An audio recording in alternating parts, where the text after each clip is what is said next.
નમસ્કાર દર્શક મિત્રો, હોટલાઇન ન્યૂઝમાં આપનું સ્વાગત છે. સુંદરકાંડ અને management. Hanumanji the great management ગુરુ. સુંદરકાંડમાં બાબા તુલસીદાસજીએ લખેલી રામચરિત માનસની ચોપાઈઓ અને એમાં આવતા મેનેજમેન્ટના સિદ્ધાંતોની વાતો, એના ઉપર આપણે વિશદ ચર્ચા કરીએ છીએ. આવો આજે વધુ ચોપાઈઓ જોઈએ અને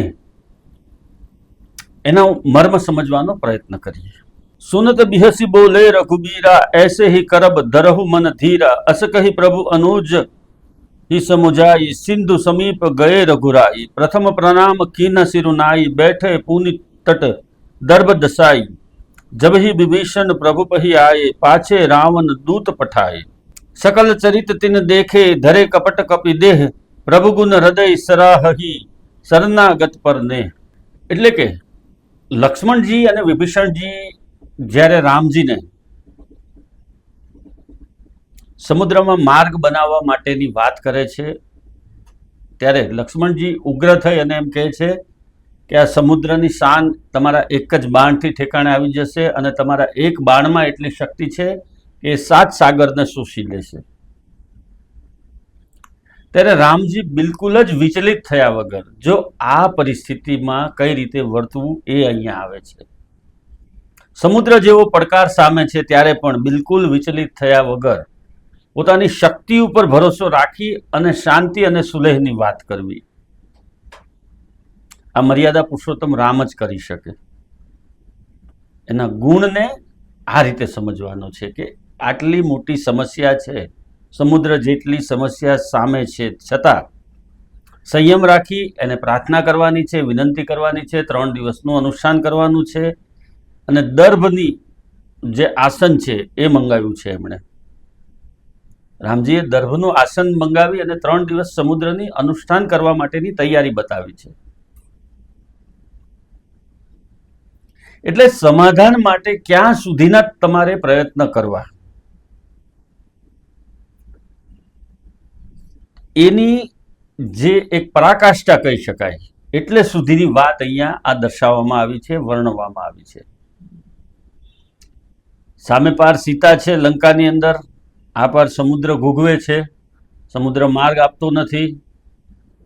વાનર સેનામાં ઉત્પાત મચેલો છે, વાનર સેના ખૂબ ઝડપથી લંકામાં જઈ અને પરાક્રમ બતાવવા માટે તત્પર છે.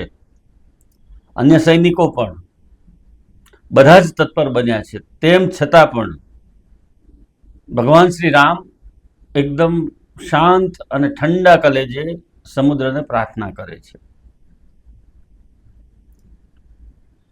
માર્કેટની અંદર ગમે એટલી મોટી સમસ્યા હોય, કપરા સમયનો તમે સામનો કરતા હો, તેમ છતાં પણ બિલકુલ ઠંડા કલેજે એ સમસ્યાના સમાધાન માટેનો પ્રયત્ન કરવો, સંઘર્ષમાં ન ઉતરવું, એ જ સંદેશો અહીંયા છે.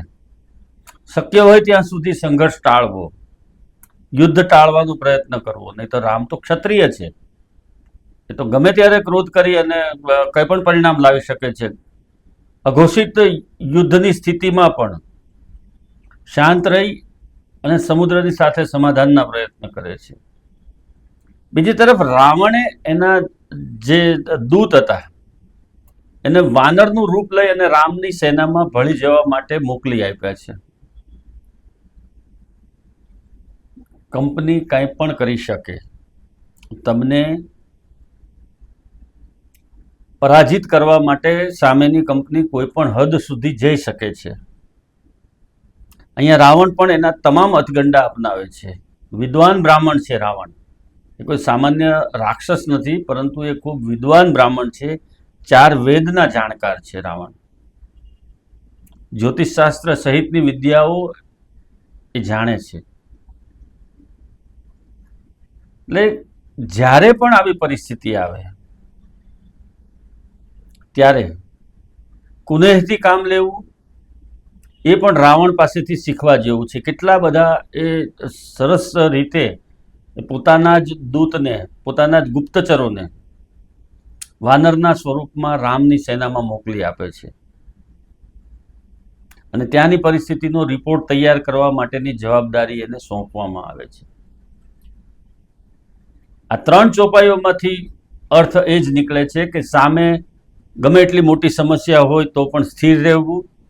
બીજી તરફ જેની રાવણ જેવી મતિ છે એ લોકો આવી પરિસ્થિતિની અંદર આવી પડેલા યુદ્ધની પરિસ્થિતિની અંદર પણ દુશ્મનની સેનામાં શું હલચલ છે એ જાણવા માટે પોતાના જ કર્મચારીઓના જીવ જોખમમાં મૂકી અને એમને ત્યાં મોકલી આપે, આવું પણ બને છે. એટલે બંને પક્ષે પોતપોતાની રીતે તમામ અથગંડાઓ અપનાવવાની શરૂઆત કરી દીધી છે. આવા પ્રકારના વિડીયો તમને જોવા ગમતા હોય તો હોટલાઇન ન્યૂઝ ચેનલને લાઇક, શેર અને સબસ્ક્રાઇબ કરો.